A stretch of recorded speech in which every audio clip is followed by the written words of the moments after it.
Hello guys, അസ്സലാമു അലൈക്കും. അപ്പം ഞാൻ ഇന്ന് വന്നിരിക്കുന്നത് ഒരു അയില കറി വെണ്ടക്ക ഇട്ട് വെച്ചൊരു റെസിപ്പി ആയിട്ടാണ് കേട്ടോ. അപ്പം ഇതാ അതിനാവശ്യമുള്ള 3 മുളക്, പിന്നെ ഒരു സവോള, പിന്നെ 3 തക്കാളി കേട്ടോ.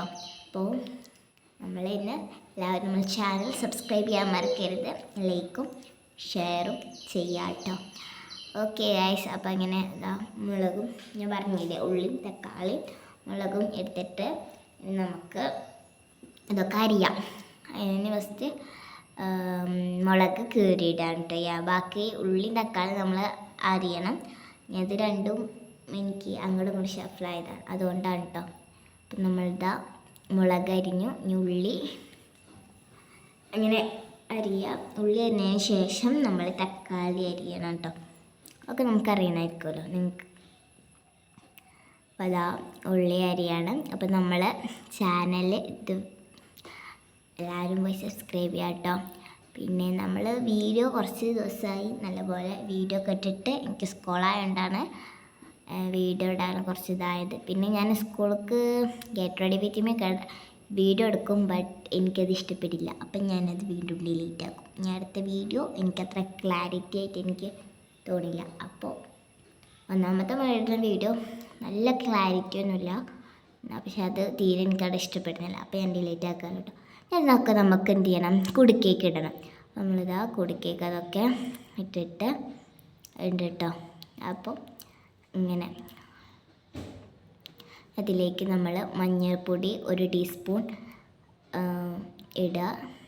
നിങ്ങൾക്ക് എത്ര വേണ്ട അത്ര ഇടാം കേട്ടോ മഞ്ഞൾപ്പൊടി. പിന്നെ മുളക് പൊടി ഞങ്ങളൊരു 3 ടീസ്പൂണാണ് കേട്ടോ ഇടുന്നത്. 3 ടീസ്പൂൺ. ഇത് എരിവില്ലാത്ത മുളകായതുകൊണ്ടാണ് 3 ടീസ്പൂൺ ഇടുന്നത്. നിങ്ങളെ എരിവിനനുസരിച്ച് നിങ്ങൾക്ക് ഇടാം കേട്ടോ. അപ്പോൾ അതാ നമ്മൾ മുളക് പൊടിയും ഇട്ടിട്ടുണ്ട്. ഓക്കെ, ഇനി അതിന് ശേഷം നമ്മൾ ഉപ്പിടണം. ഉപ്പും നിങ്ങൾക്ക് എത്ര വേണ്ട ആ ഒരു അളവിൽ ഇടാം കേട്ടോ. അപ്പോൾ ഇതാ ഉപ്പിടുന്നുണ്ട്. ഞങ്ങളിതാ ഒരു 2 ടീസ്പൂൺ. ഇതിന് ശേഷം നമ്മൾ പുളി പിഴിഞ്ഞൊഴിക്കണം. പുളി ഇതാ ഒഴിക്കണം കേട്ടോ. അതാ ഒഴിക്കാം. അപ്പോൾ കാണിച്ചു തരാം. ഇതുകൊണ്ടോ പുളി പിഴിഞ്ഞൊഴിക്കണം. അപ്പോൾ അതൊക്കെ ഒന്ന് വെന്തൊരു ഒരു പരിമിതിയാകുമ്പോൾ നമ്മൾക്കതിലേക്ക് നന്നാക്കിയ അയില മീനും വെണ്ടയ്ക്കും ഇട്ട് കൊടുക്കണം കേട്ടോ.